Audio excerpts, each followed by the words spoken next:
So it's about time we got back to the RV build. Been working on other stuff for the last week or so, BMW specifically. Just getting caught up on maintenance. But what I'd like to get done today is cut a hole out right here for a louver.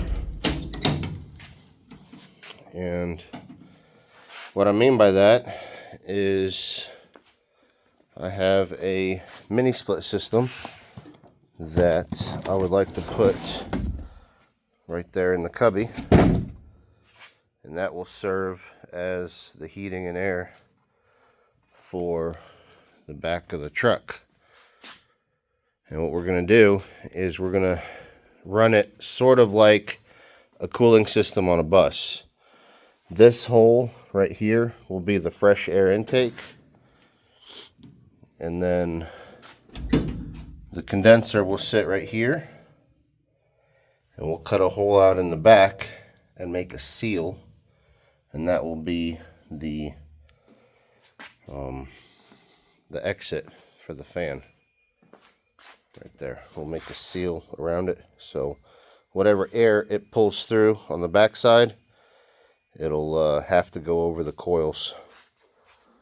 And here's the louver. So it will look something like that when we're done. So it should look pretty cool. At least that's the plan. I've got all sorts of cutting stuff available right here. We have our little jigsaw. We have our cutoff wheel. And so the tricky part is it's a two-piece skin. You see how it's thick right here? And because this lock assembly sits lower right there, sits lower than the handle, I had to measure and trace along the inside. So cutting it around here, we'll likely use the wire, the cutoff wheel. And everywhere else we'll use the jigsaw. So without further ado, let's get after it.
Alright, so as you saw the time lapse, we are done with the AC.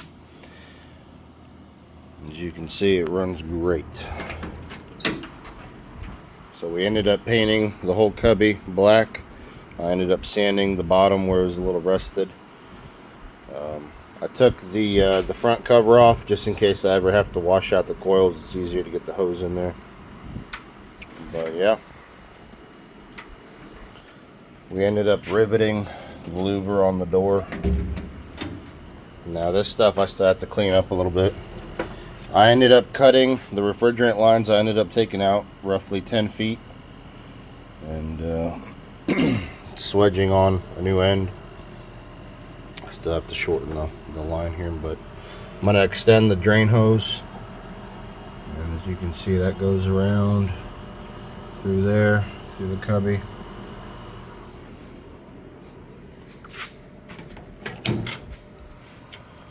Out right there and up into the truck.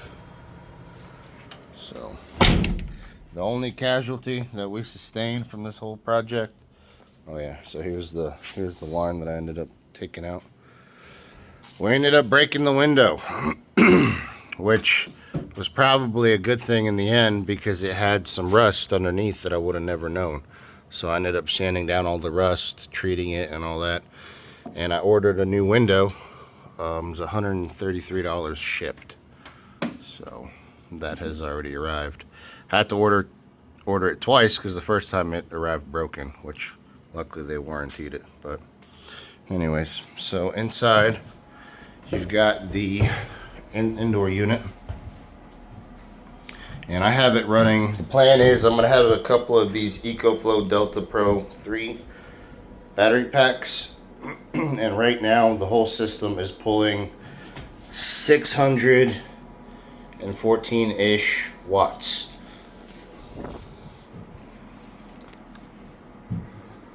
And it's putting out about 53 degrees. I just turned it on, so it gets down into the low 50s, 50, 51 degrees. And then obviously, you know, if you hit your little turbo mode, it spins up the fan higher.